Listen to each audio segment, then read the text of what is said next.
Good morning, everyone. My name is Juliana Daga, and I'm currently serving as the president of the Latin American Policy Association at Georgetown University.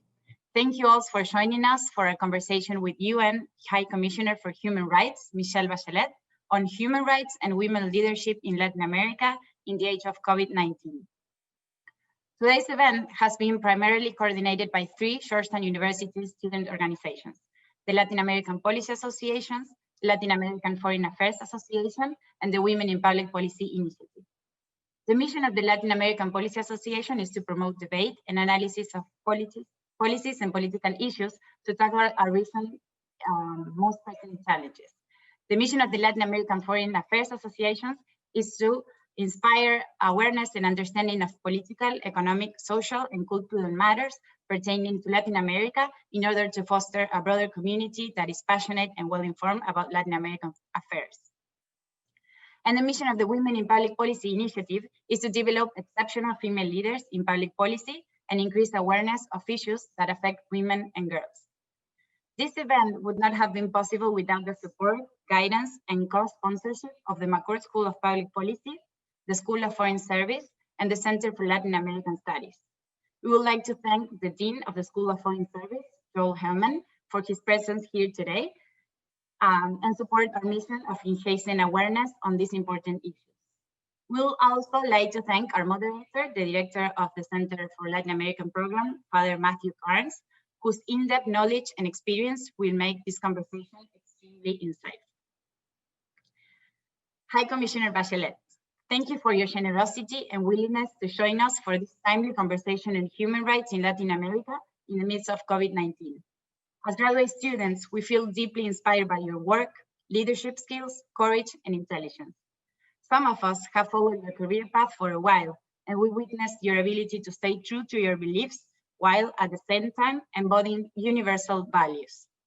Notably, we're impressed by how you transform your past personal experience into a constructive public role, winning everyone's respect as the first female Minister of Defense in Latin America, and then the first female President of Chile. You are indeed a role model, both as a woman and public servant, and we are truly honored by your presence here today. The pandemic has affected the world as well as our Georgetown community in a wide variety of ways. As students, we find ourselves constantly online and with limited opportunities to share experience face-to-face as we used to do in our campus hallway. We therefore hope that this conversation will serve as a call to action, which will inspire our community to continue promoting human rights and female leadership in the face of these extraordinary circumstances. The event will proceed as follows. Our moderator, Father Carnes, will provide a brief introduction of High Commissioner Bachelet before turning it over the floor to her for a 15-minute presentation. Father Carnes will lead a moderator discussion for 10 minutes, and then we will have a Q&A. As the event proceeds, we invite attendees to leave their questions in the Zoom Q&A box, and our team will sort through them, and Sean Grinnell, the president of the Latin American Foreign Affairs Association, will field them directly to High Commissioner Bachelet. We will then turn to Dean Hellman to give the closing remarks and conclude the event. Again, thank you so much, everyone. And with that, I will turn now things over to Father Carnes. Thank you so much, Juliana. And thank you once again to the Latin American Policy Association, the Latin American Foreign Affairs Association, and the Women in Public Policy Initiative for gathering us here today. We're honored to be joined today by one of the most significant leaders in the Americas in these first 2 decades of the 21st century.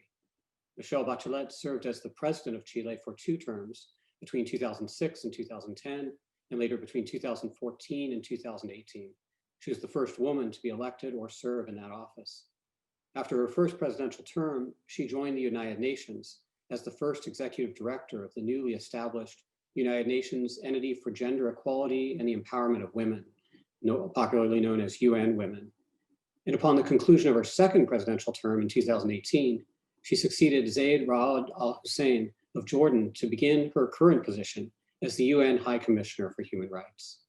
Now, her biographical trajectory also deserves some mention. A longtime human rights activist and groundbreaking leader, she became involved in Chilean human rights in the early 1970s. Under the dictatorship of Augusto Pinochet, both she and her parents were political prisoners in her country. Her father, a general in the Air Force, died while in prison. And after their release, Ms. Bachelet and her mother spent several years in exile. She returned to Chile in 1979, finished school to become a pediatrician, an epidemiologist, and a public health advocate. And thus she began her government career as an advisor in the health ministry, rising quickly to become the first woman to lead Chile's health ministry in 2000, and later its defense ministry in 2002. It was from these roles that she rose to prominence and election as president of Chile, and now to her present role as UN High Commissioner for Human Rights. So President Bachelet, welcome. High Commissioner Bachelet, welcome. It's a tremendous privilege for us to have you with us here at Georgetown. And I know that our students have invited you to speak about human rights and women's leadership during the pandemic, topics which you are eminently well prepared to address. So I'd like to turn things over to you and simply again, welcome.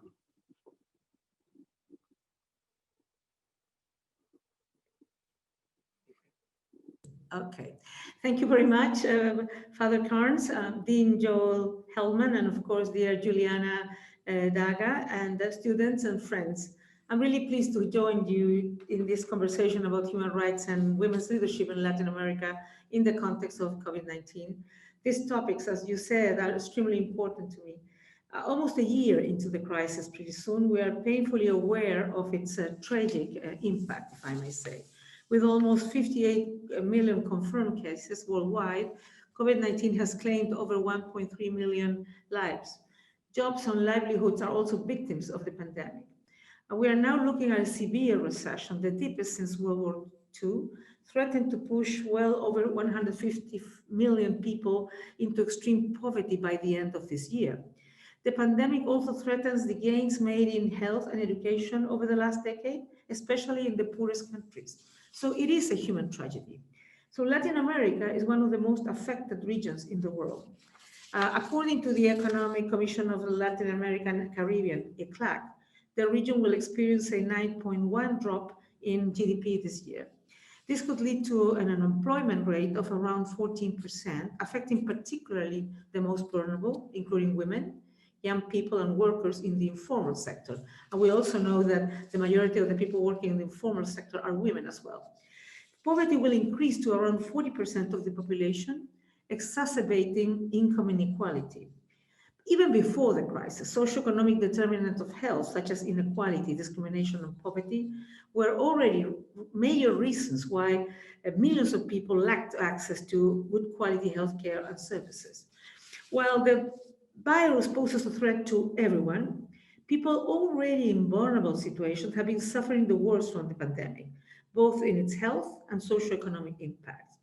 People living in poverty, people of African descent, and members of racial, ethnic, and religious minorities whose rights have been for too long affected by structural racism, people with disabilities, older people, especially those in care homes, migrants and refugees, among others.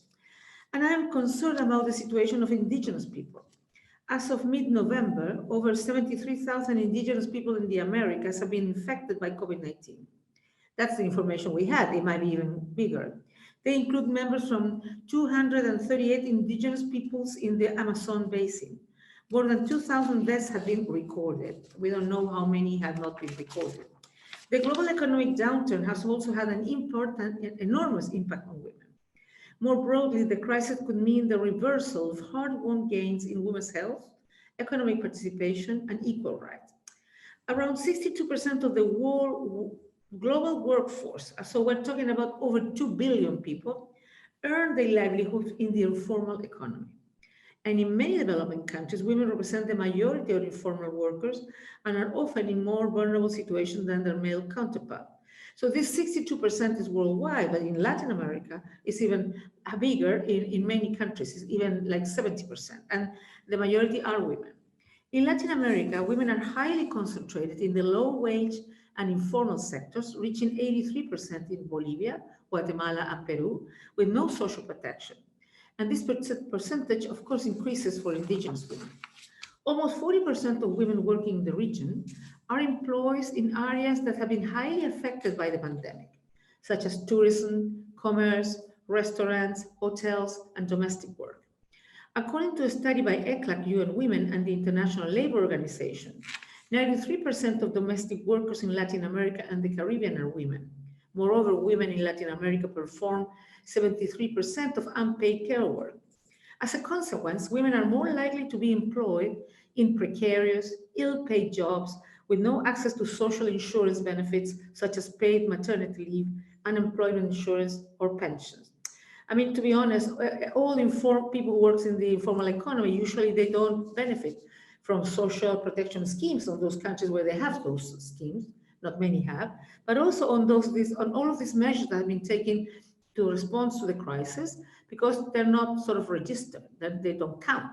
And on the other hand, all the women, many of them did not work because they were housewife, or they work in the informal economy, do not also have access to social protection schemes. That's why they're much more vulnerable. So it is crucial to have social protection systems that take into account women's unequal burden of unpaid care work through their life cycle. My office has been working with several initiatives in this regard. So let me give you a few examples from South America. In Paraguay, we are studying the impact of unpaid care work on the realization of women's rights to social protection.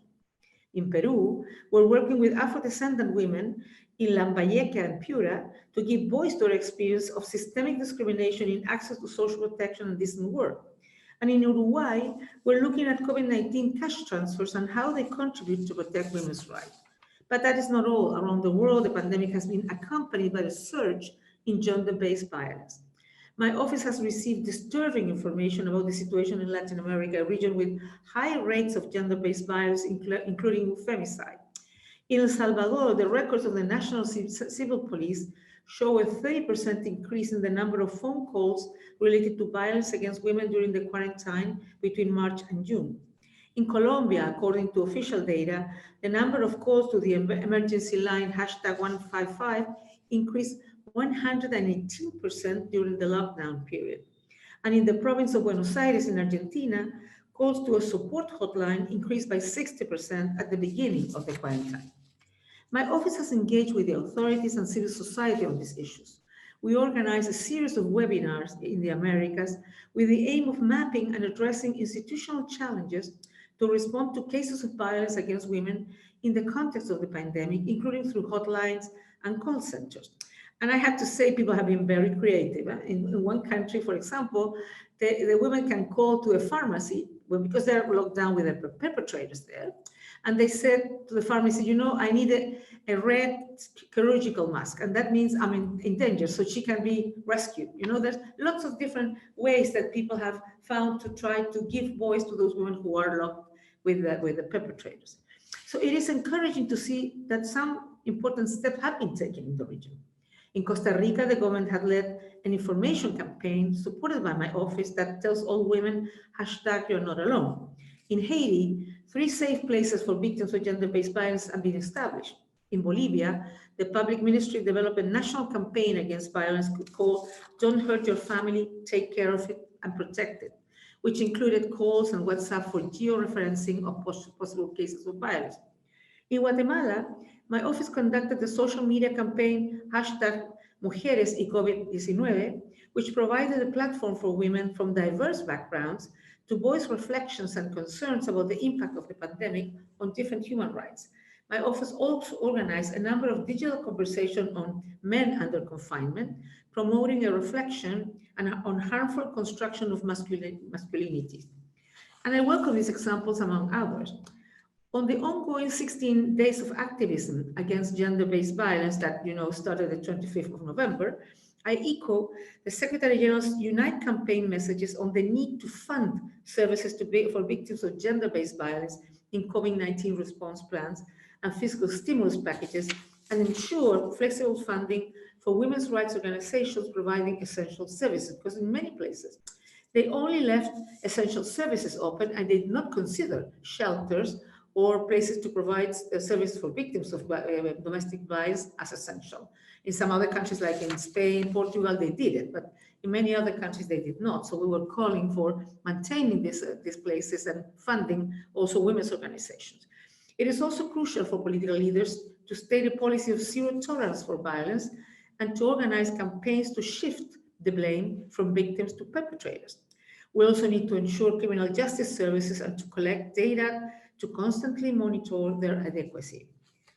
Friends, and here I need to be clear one more time. Gender equality is essential to peaceful, just, and resilient society. Ignoring this would not only be unprincipled, betraying the fundamental promises every country has made to its people, but also counterproductive. As I often say, we cannot meet any challenge playing with just half of the team. You know, Chile is a football lover. So I used to, when I was a president, and I used to talk to people with a language they could understand, and we were in the Copa America, sorry that we won Argentina on the last game that time, we would say to everyone, you know, we would not have been able to win this game if we play with half of the players. Try to make it, so we need all our population, women and men, and all the capacities and contribution if we really want to win sort of the war against inequalities, you know, against poverty and so on. But you know what? And of course, against COVID as well. But only 48 countries have integrated measures to prevent and respond to violence against women and girls as essential services in COVID-19 response plan in the world. And according to the recent assessment by UN Women and UNDP, among over 2,500 COVID-19 response measures taken in 206 countries and territory, less than half are gender sensitive. For COVID-19 responses to be gender transformative, women need to be meaningfully involved in their design. However, a survey of 30 countries showed that on average only 25% of the members of the COVID-19 task forces and committees were women. And this, in conflict-affected countries, this representation was even lower at 18, so only at 18%. So on one hand, we know that women are disproportionately impacted by, but the responses and the way they organize, they don't take meaningfully the consideration of what are women's needs, concerns, and what are the policies that will make really be more effective and efficient and leave no one behind. So this is even more difficult to understand and accept when evidence shows that women can be extremely effective leaders. In fact, in the first wave, there were 12 countries that were considered the most effective in handling COVID-19. 7 were led by women. And I have to say, and why? I mean, maybe we need to continue researching what is that, but at least let me mention a couple of things. Women who listened to expert advice, listened to scientists, took decisive action, and were effective and compassionate in communicating with their people. And I have to say, these women were able to build trust with the people. And if we can look at just a very close example, because New Zealand has a great performance in the first wave. But now, when New Zealand had 15 cases, they decided to take very strong measures, and people accepted it. And accepted it because they believe in that prime minister. They believe the way she speaks transparently and directly, and of course, reasonably with the people. So, in spite of all progress, I mean, I'm not saying that all women can be good leaders. I'm saying that there are very good women leaders, and we have to fight against those stereotypes that believe that women are soft, that they can make hard decisions, and that they are not good leaders. In spite of all that progress, women in leadership positions still face discrimination, resistance, suspicion, and at many times hostility, based on hard-to-die stereotypes about their capability and their place in society. And I know this from personal experience, as someone who has been a lot of first in my own country, first woman Minister of Defense, and I was the first in South America, but I was the 5th in the world. I mean, it was not because I was fantastic, it was the women has not played a very significant role in certain sort of masculine type positions. First women head of state and head of government, but even though I faced many challenges. And when I questioned myself on how to establish my authority in a still male-dominated environment, well, my mother, on one hand, she gave me a precious advice, but I also was convinced of that. And she told me not to feel pressured to act like a man. But I always thought I have to act like I am. I have to lead as I am, because that's the person they elected. So it's me, it's not something different. But I know many women, and particularly in trade unions, they have to start sort of swearing and saying like dirty words so men could hear them. But I always decided that I would never do something like that I would be myself. And I think many of the women that are very successful are doing the same. They're being leaders like they are. I'm sure that my mother's advice can still be very helpful to many of you today. To take gender equality fully into account, there are some concrete steps that we should take. Let me mention some things that I think are important. One, invest in universal and gender-sensitive social protection, universal care and public care services. Two, protect labor rights of those working in precarious employments and informal sectors and support micro, small, and middle enterprises. Three, recognize and redistribute unpaid domestic and care work, including in the social protection system. Four, prioritize services to respond to gender-based violence and make women and girls have access to sexual and reproductive health and rights. Five, ensure women and girls access to education and eliminate the gender stereotyping that often prevents girls from freely choosing their life and career development in diverse areas of occupations. In addition, all children should have access to appropriate comprehensive sexuality education. Six, bridge the digital divide, because there is a digital divide between rich countries and poorer countries, between urban areas and richer and rural areas, but we also see a gender digital divide, and we need to ensure safe and equal access to digital technology for all. Seven, support the transition to a healthier, resource-efficient, green and circular economy. And eight, ensure women's full and equal participation in decision-making and policy design. I mean, maybe many other more things are done, but these are, it needs to be done, but these are crucial steps.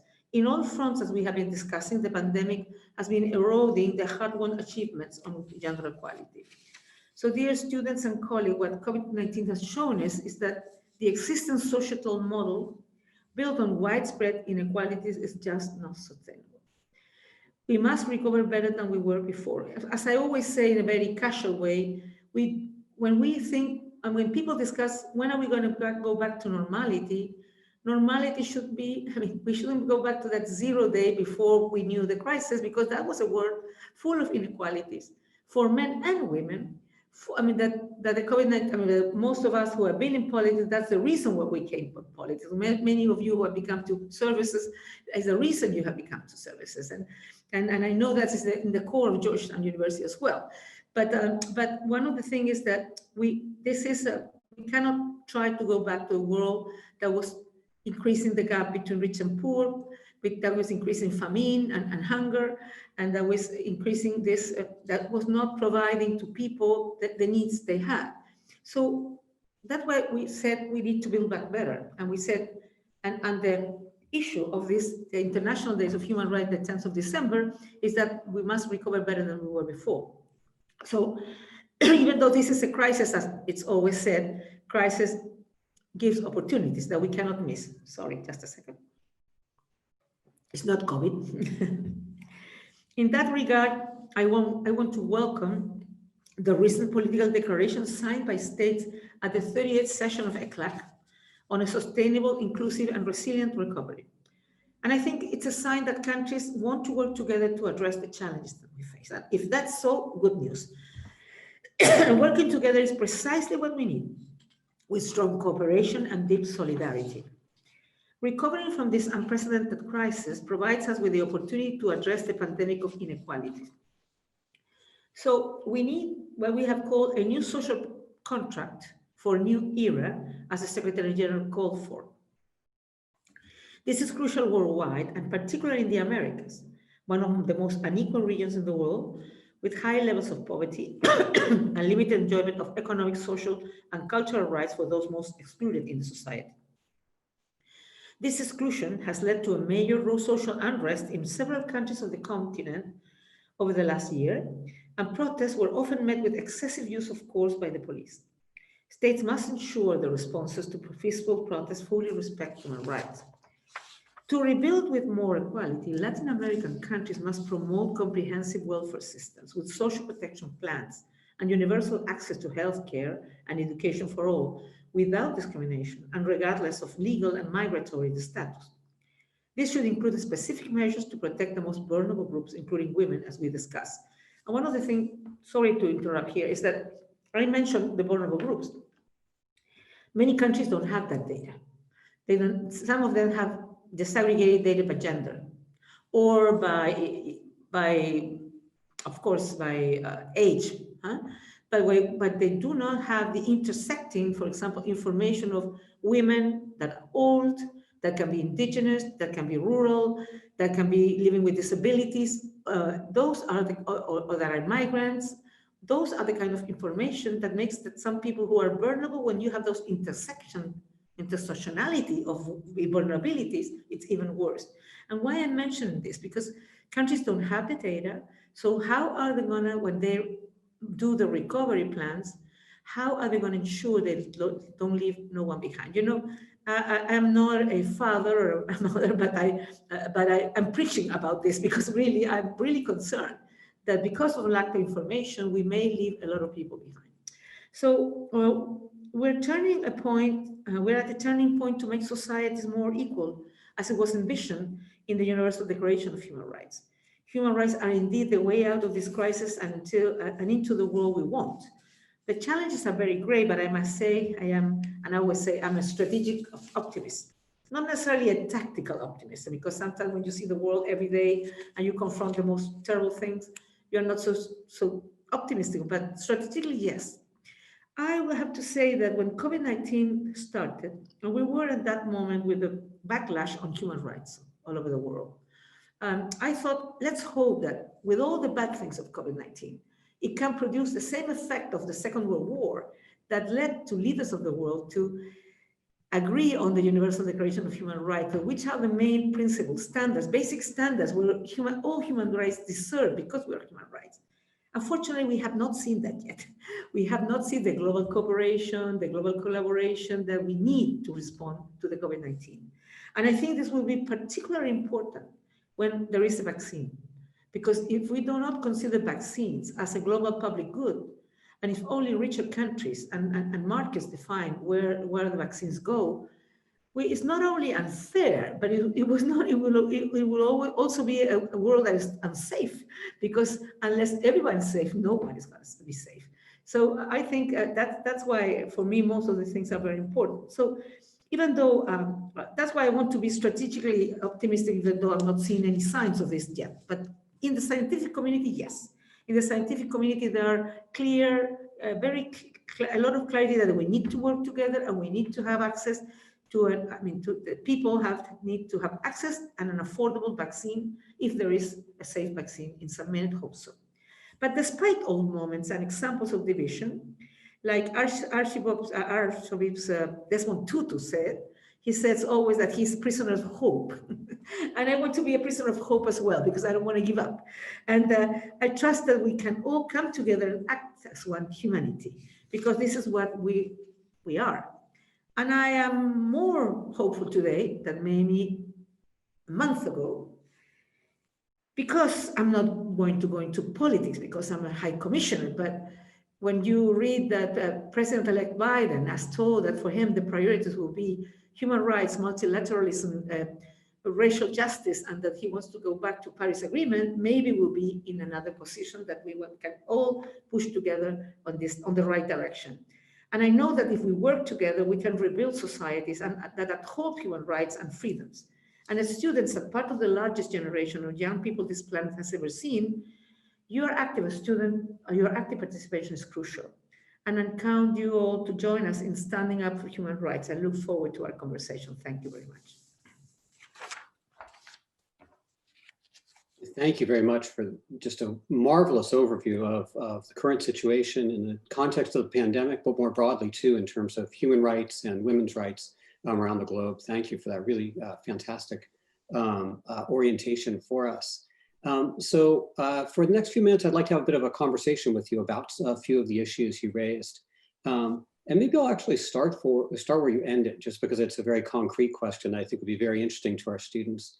What do you hope for in a new US administration in terms of human rights and women's rights? What can the United States do to help your work in the United Nations concretely as we come out of this pandemic, but especially on those two issues of human rights and women's rights? Well, I don't know in some minute, that will depend, of course, on the decision of member states, that they could go back to the Human Rights Council. That would be an interesting thing. And of course, continue supporting human rights resolutions at the General Assembly. I mean, that commit all member states. But if I may say something, I would expect also the administration to look inside the US of its own human rights situation. Because when I went a couple of years ago, last year, I had meetings with a lot of NGOs, Native Americans, the Dream Generation, the Afro-descendant, et cetera, and Latinos, et cetera. I mean, well-organized, LGBTI community, a lot of different organizations. And they were telling, I mean, I thought they're going to say to me, how can we help you? And they said, how can you help us? Because our human rights are being violated or not respected and so on. So, and of course, on the essential issue of racial discrimination and police brutality. You know, after the killing of George Floyd, in the Human Rights Council, there was this urgent debate. And then during the session in June, July, and there was a resolution in the Human Rights Council, and we have been mandated to present an oral update in September. We did it. An oral update in March, and we have to present a written report on the June session on police brutality and racial discrimination all over the world. But of course, the US was the main focus. And we just saw, of course, in France what happened as well. So, and we need to look at what are the laws that need to change, what are the protocols and reforms of the police that needs to be changed. And I think, so there are things on how you are really considering respecting the rights of minorities, for example, because I see that minorities, indigenous groups all over the world, even in those countries that are sort of the perfect societies, minorities feel completely discriminated, the Roma people, travelers, or specific indigenous groups.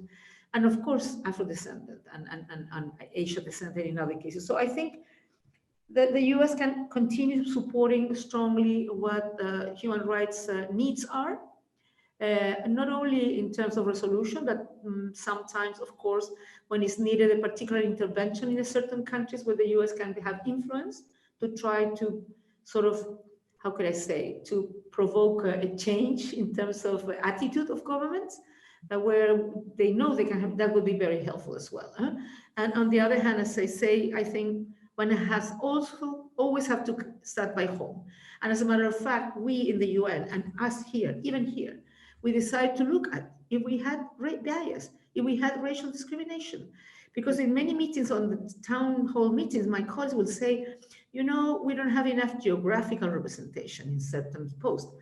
But I didn't understood what did they mean, more people from the South. So when I had a private meeting with the group, they were talking that they felt discriminated because they were Afro descent. And so we started a work, interesting work. We are going to have an expert on this. And we are, and I mean, we're not only going to do a report for the Human Rights Council at home, we're going to see how we improve things. If it's true, we need to improve. We need to ensure managers do the right thing.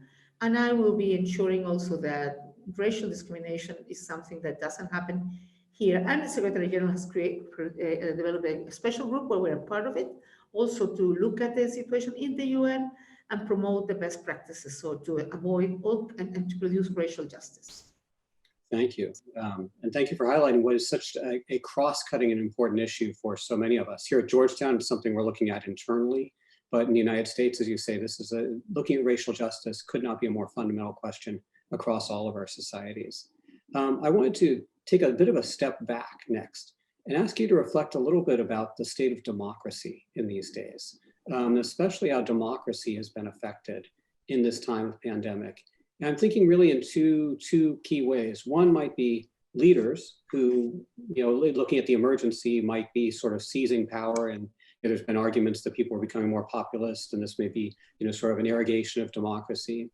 But the other side I'm also concerned about is about the grassroots organizations that you spoke about earlier and their ability to protest. And the pandemic has made it much harder to take to the streets to get their voice heard.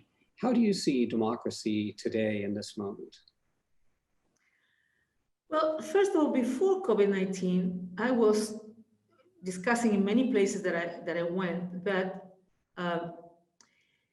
I think democracy was not delivering to citizens what citizens were expecting.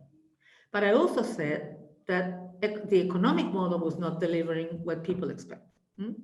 Because we have been seeing more poor people, or even sometimes you can see more students at the tertiary education, but then they were working as taxi drivers because they have no opportunity. So I have been talking, because of the protests in my country, but in 80 other countries last year, I was thinking, and also if you link it to the lack of credibility of young people in institutions, in political parties, the creation of new movements, like far away from traditional parties.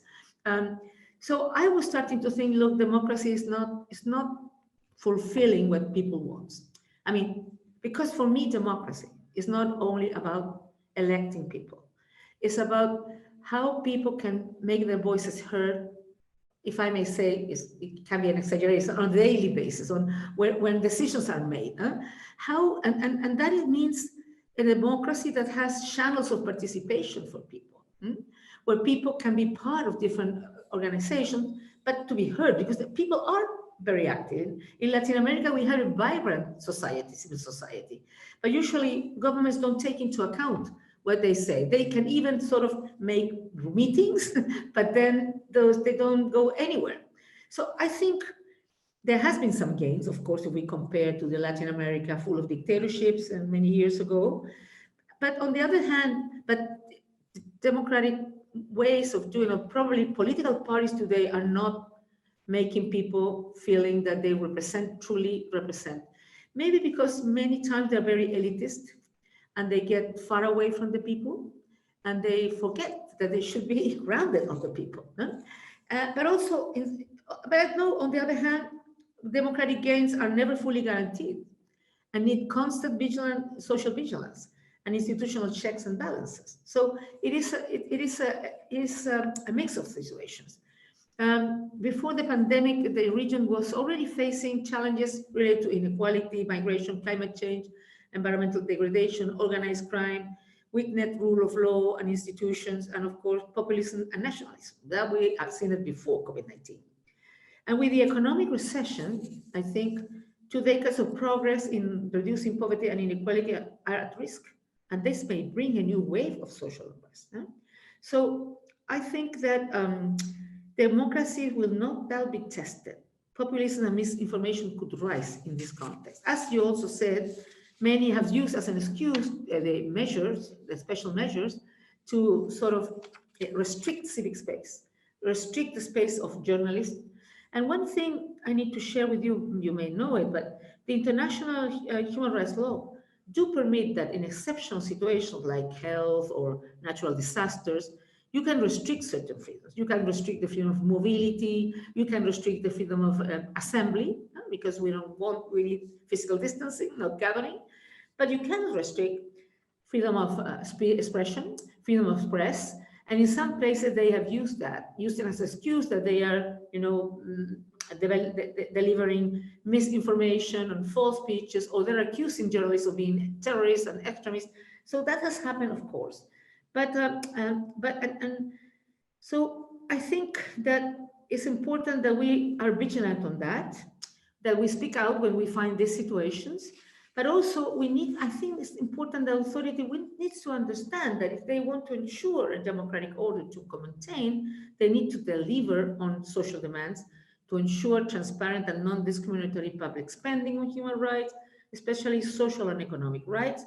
And I think it's essential also that both government, civil society, and private sector work together in the recovery. And essentially, participation of the civil society is essential in the recovery. First of all, because they're close to the ground, they're close to the territories. And it's in the territories where people are living, making their decisions every day. On the other hand, participation builds trust in the authorities because they can, as I mentioned, women has been building trust when they are leaders. If people have access to transparent information and you build trust with the authorities, they will follow the indication of the authorities. So for that, it's so essential that it's a vibrant civil society that can participate fully and that can also be a part of the solution. And I have to say, there are some countries, poor countries, but that they have been able to control the situation because on past, for example, African countries, in the Ebola situation, they knew what to do, how to prevent, what measures to take. So I think it's clear that our authorities has to deliver better, politically and economically. People has to participate, and also business sector has to be part of the response. Thank you. And maybe I'll just ask one more question. I know we have a bunch of questions that are coming in through the chat, but I'd like to ask one more question. I was delighted because my research is on social welfare policy and on labor rights. And those were the first two things you named when you started to give the list of things that you saw as important tasks for the time ahead. I was wondering if you could just highlight a few of the key policies that you think will be most important going forward. And especially if you could say how, especially countries, middle income countries, lower income countries, can deliver those policies, sometimes under very tightened budget constraints, because this is a challenging time financially for states. And so what do you think are either the most promising policies or the best ways to deal with a constrained environment, but one where this support is all the more important? Well, I think that I also work a lot in social protection ILO when I finished my first term, and we created the ILO report on social protection programs. And now there's a lot of countries who have social protection schemes. So it is possible. It's not only rich countries that can do that. Of course, if you're a richer country, maybe you can include more benefits on there. And if you are poorer, you can include some, and then you gradually go increasing them. But of course, there are arguments presenting a number of dilemmas that have been raised: health versus economy, human rights versus the economy, and also lives versus livelihoods. But some of them, it's true, but some of them I think are false dilemmas or dichotomies. Because I know that you will feel that I'm naive, but the ultimate purpose of economy is to allow lives to flourish. So I think that sustainable and vigorous economic recovery must and can be pursued together. I think there's a lot of political will and political priority, because countries many times have money and they use it in other things. The other thing you need to tackle is corruption, of course, because in many places there is money, but goes not in the way they should go. And they should go for the people and not for the pockets of some people. I believe, because I've studied this and I've read a lot, that you can provide some fiscal space if you have debt relief, for example, if you have another international mechanism. Of course, if a country don't have that fiscal space, they can also receive from the international financial institution support. But there are, for example, many countries who don't have fiscal space. They don't have, they have a huge tax evasion. Many people don't pay taxes. And if you have a tax reform that is a progressive tax reform, then you include for permanent cost, permanent incomes, where the richer, when you introduce the solidarity concept there, where the richest pay more than the poorest, because sometimes the ridiculous thing is that proportionally to the income, poor people are paying more, because they, for example, I don't know in English how it's called, but the tax that you pay for everything you purchase, it's 20% in my country, but it's 20% on bread for the rich and for the poor. So for the poor, at the end, it's much bigger. So if I may say, there are a lot of different mechanisms where you can make fiscal space. It won't be perfect, but it can be to start sort of social protection scheme. I mean, we were not a rich country, we were a middle income country, and we started, and then we were increasing every year or every time. But we did a tax reform. And tax reform where, for example, we taxed non-healthy food. We taxed all sugary drinks. We taxed also the most expensive diesel cars. I mean, the one who contaminates more pays more. I mean, we did taxes following the WHO recommendation on some of these areas.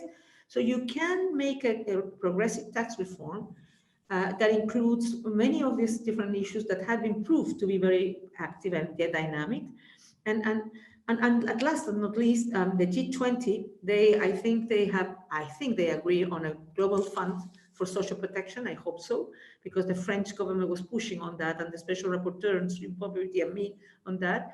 That could help. But I have to say, I think governments do need to solve problems. That means that sometimes their fiscal space is smaller because of other issues that needs to be better managerial, better government management, taxes, and of course, fight corruption, among other things. If that doesn't work, they can come the international financial institutions and support. But debt relief and this whole so-called special drawing, I forgot the name. I mean, there are a lot of, I remember the name in Spanish, but in English I forgot. So there are a lot of instruments that can be used and can help countries. It might not be perfect, but I think, because I think we need to, I mean, many governments have shifted their focus to social, economic, and cultural rights. And many states have, I would say, adopted relief packages, including economic stimulus. But the big majorities are transitory, thinking that the crisis will go away and then they finish. So that will make us be better prepared if something else comes, another shock. So, and the other thing that can be very useful, that we did it in my country, is that when you have, for example, we did it with the money of the copper, we decided to decouple the cycle of the economy with the social benefits. So it's not that when the economy went well, we could pay very good social benefits, and when the economy went bad, we cut all those. So we decoupled that so we had a lot of money from the copper. I mean, I have to say we copied this model from the Norwegian model on oil. So we put it in a special fund. So that fund would work when the economy is going bad. So because otherwise, when the economy is not doing well, you always have the poorest who will suffer the most. And that is not fair and that's unjust. So we did that. So there's many different alternatives that can be done to ensure that you can sort of independently on the cycles of the economy that we know can change, and we have kind of shocks of because of COVID or because other reasons, you can have good ideas that can produce, I would say, results.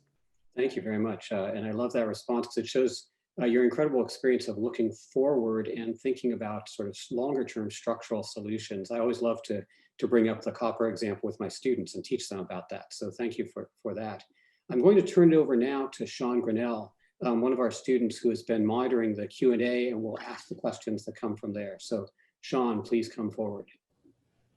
Wonderful. Thank you, Father Carnes, for a fruitful moderated discussion. So as you mentioned, now we're going to turn to brief question and answer period. Thank you to all the attendees who have submitted very thought-provoking questions. So the first one I'm going to advance is kind of a three-pronged question from Sean Buss and Margarita Arguello. So in terms of countries that already had fragile human rights situations before the pandemic, specifically Nicaragua, the last few months have seen an increase of human rights violations, both related to COVID-19 and unrelated to COVID-19. So in light of this, is there anything that the Office of the High Commissioner is planning on doing to promote the protection of human rights and prevent the impunity of violators? And then in line with that, how do you think countries in Latin America can best implement policing and economic reform? And the final prong is, do you think major protest movements can, or how do you think major protest movements can best continue to fight for social change in the midst of the COVID-19 pandemic? How can they safely continue the fight for justice and progress? Yes, sorry, the second, which one? On the economic, what was that? How can countries in Latin America best implement policing and economic reform? And then the final one is just about how. Okay, yes. Do you want me to question and answer, or you want to ask me 3 questions and I answer? How would you prefer, Sean? I think just a kind of one response. They're sort of all related to each other. Okay, because this was really 3 questions. That's okay. All right. Yeah, well, I think, yes, we know, and we are following up, and we have a mandate from the Human Rights Council on Nicaragua. So we do monitoring and report on Nicaragua. We give recommendations, and the Human Rights Council also makes recommendations. And we have also been having meetings with Nicaraguans leaders and Nicaraguans victims of human rights violence. And the problem that we have are 2 here with Nicaragua. I mean, we speak out every time it's needed, but the thing is that we have no office there. We have asked the government to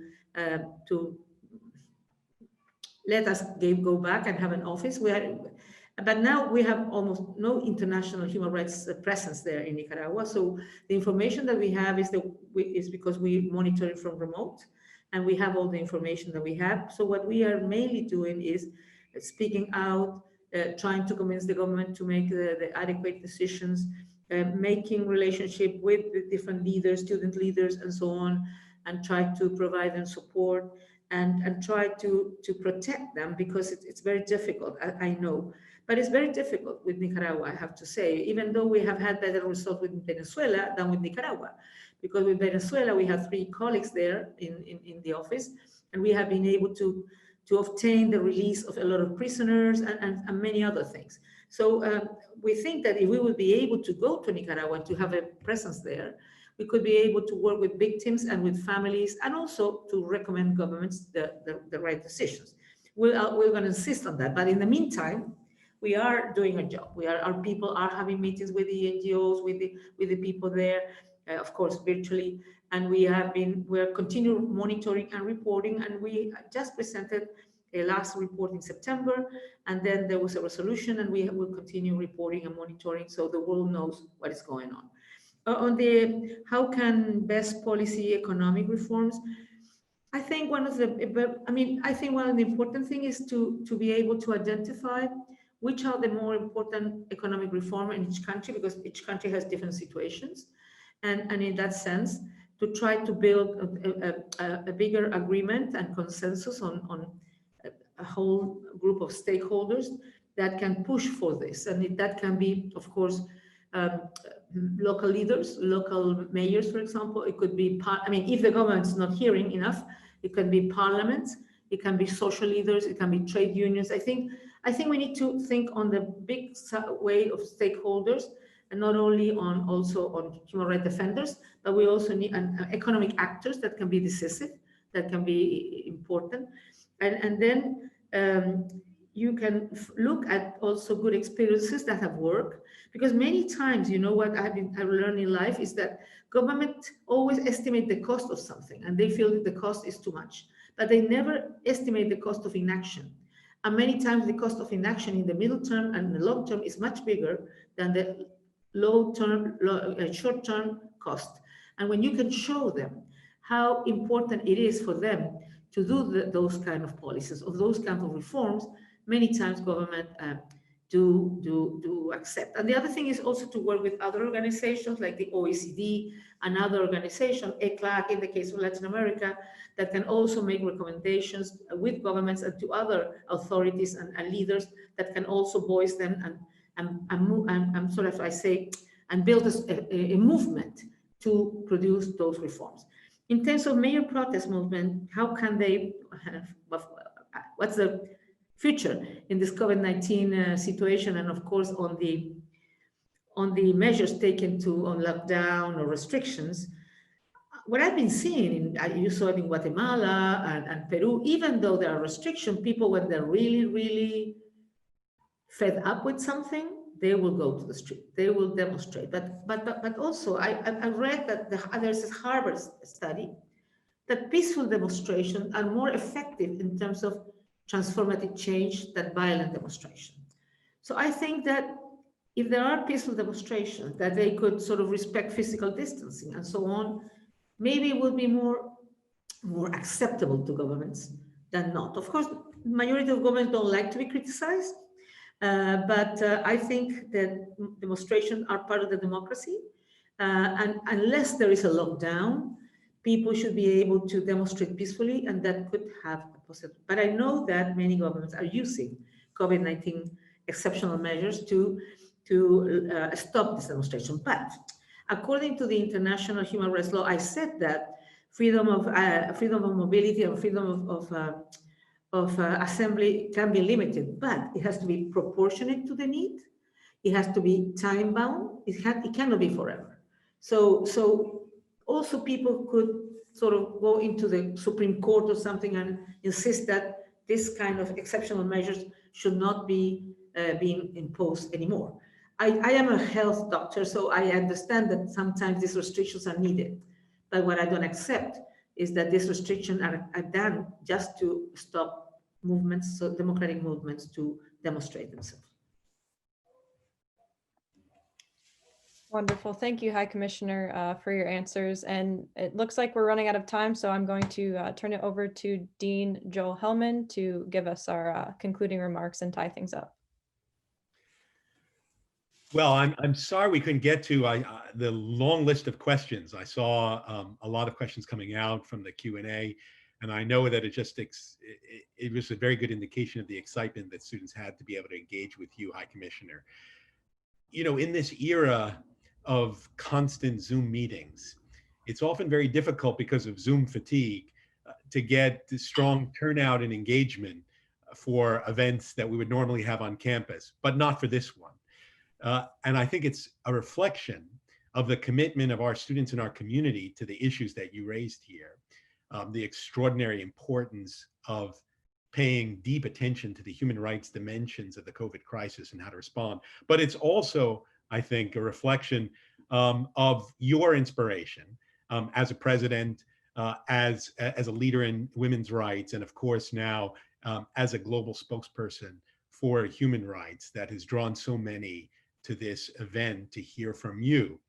And I want to thank you for reminding us that this current pandemic just comes on top of an existing pandemic of inequality, as you point out, and exacerbates those inequalities, creates new fissures, new strains, new pressures, and that we, in thinking about a response, need urgently to think about not just returning to the status quo ante, and I think that's the greatest risk now. We are all so relieved to see the end of the COVID era. We're relieved to see changes politically that might, especially for the United States, show a greater multilateral commitment, especially in Latin America. But in that relief, we have to be so cautious to not be content with a return to the status quo ante, because the status quo ante just brings us back to a pandemic of inequality that creates the foundation for continued global problems. And I really appreciate the fact that you brought that to the fore of your comments. I also want to thank you in particular for your hope and your optimism, because that's something we so desperately need at this time. An optimism that was, I think, very much reflective of the realities of the situation, the realities of the challenges, but your own experience, which I think you brought to life about how to turn that optimism, hopefully into some tactical successes, as well as long-term strategic success.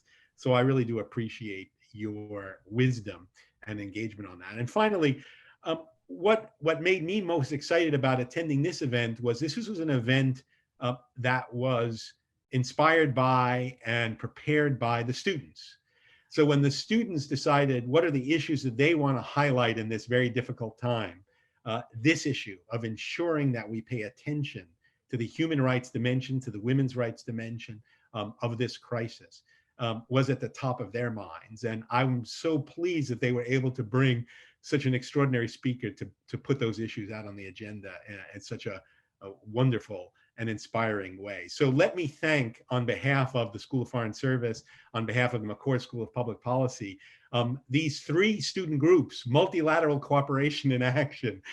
We have the Latin American Policy Association, the Latin American Foreign Affairs Association, the Women in Public Policy Initiative, and all the students who work together to put this event together, to reach out to you. Let me thank your office, High Commissioner, for your willingness to agree to work and engage with us.